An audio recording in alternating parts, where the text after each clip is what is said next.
I have shared with you before how to quickly fix photos so that they pop, and you can find those videos somewhere, but I thought I'd go ahead and share this again, as I have another little quick tip, another little idea to add to what we were doing before. Here are my photos from Destin, Florida, and it was raining that day and very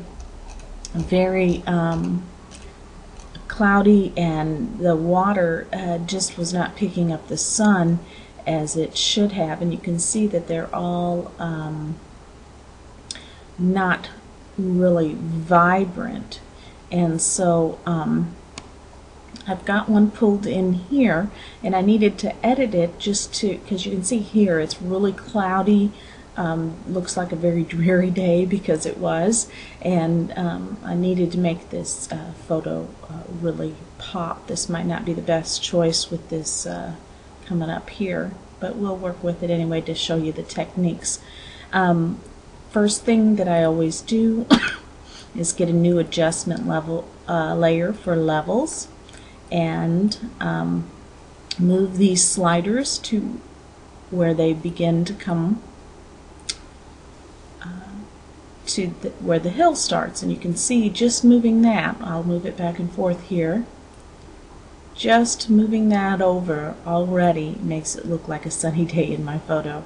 And this one over here makes it the darker colors come out, and so here, this, just moving this slider, you can get it to, if you go too far, to where it looks unrealistic.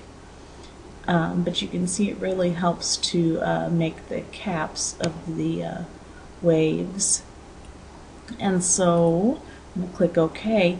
Now the next thing I want to show you that I generally do is change the saturation by using the Hue and Saturation new adjustment layer.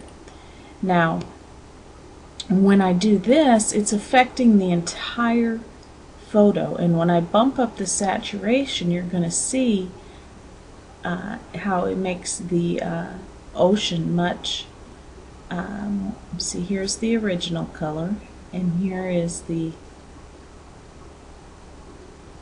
more bumped up, vibrant color of the ocean now.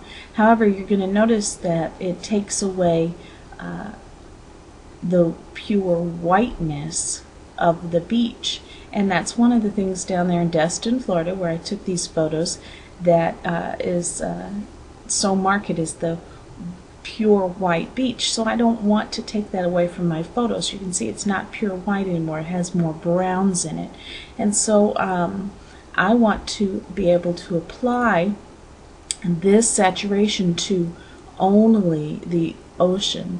Now what I can do here is, you'll have to go into my other masking tutorials to get better descriptions of all this, but if I click on this mask and get a black brush, let's just change this to a default brush, make it larger, and I can paint black out here. You see the black coming in, and change this all into black to bring back the whiteness.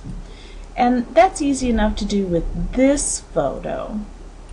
You can see now the layer mask is half black and half white, and so this adjustment only applies to the white area out here. So now the sand is white again because that saturation isn't applied to it, and the photo looks great. That's simply all you need to do to it, unless you want to also play with brightness and contrast. There I brightened it up a little bit. Don't usually change contrast much, but that would be about it. Those are the three things that we generally quickly do to play with photos. However, what if, let's just close this one out, and I'm not going to save it, you have a photo like this. Now it's going to be very hard to mask around a person. Certainly we don't want to saturate the person's color, And here I'm going to do the same as I did before, changing these levels. And right now it's making me look really horrible. So I see I have some shadow problems, so I'm going to change that on the original photo. You can see that it still doesn't look great on me with that adjustment level. I look better in the natural light than in changing the levels. So what I'm going to do is ditch those levels and show you the little technique that I have in mind. In Photoshop Elements, I really love this quick selection tool. So I'm going to go ahead and I want to change the levels on the ocean. I want to change the levels on everything but me. And so I'm going to quickly draw this mouse with the mouse around it, and you can see it selected my legs. I'm going to hold down the Alt key and take off my legs.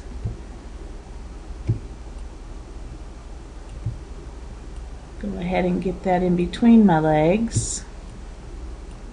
And I'm going to hold down the Alt key and deselect my arm also. There, now I have marching ants everywhere but on me, and this tool is really cool for that purpose. Now that I have made a selection, this is the cool part. When I go in here and I choose a new adjustment layer, my selection is only going to be changed. You can see it is not changing me, it is only changing the ocean around me. And when you go and look at the mask over here, you can see that I am in black and the rest of it is in white, so it's only affecting the white areas. So when I made that selection with the quick selection tool, before applying my new adjustment layer, it created a mask for me, which is so much quicker and easier than using the brush, the black and white brush, to try to mask out myself.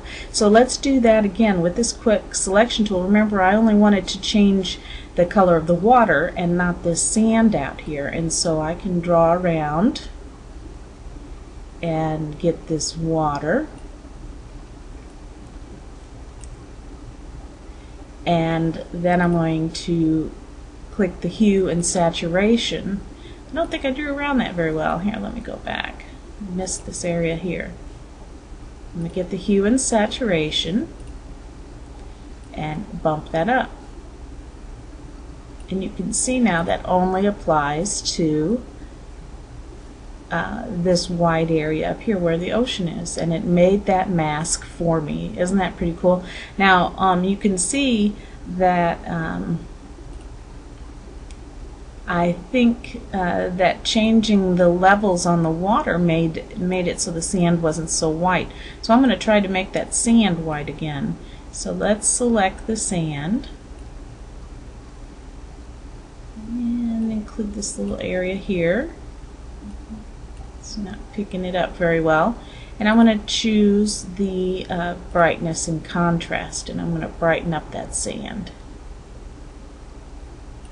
because I want it to reflect that white sand that we had in Destin, Florida. And you can see there how making the selections before you do your hue and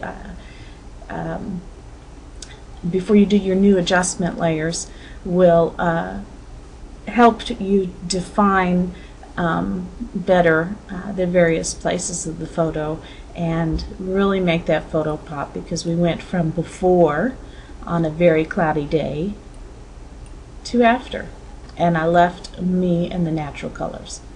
So I hope this has helped you pick up a few tips, and please share with me some before and afters in what you do.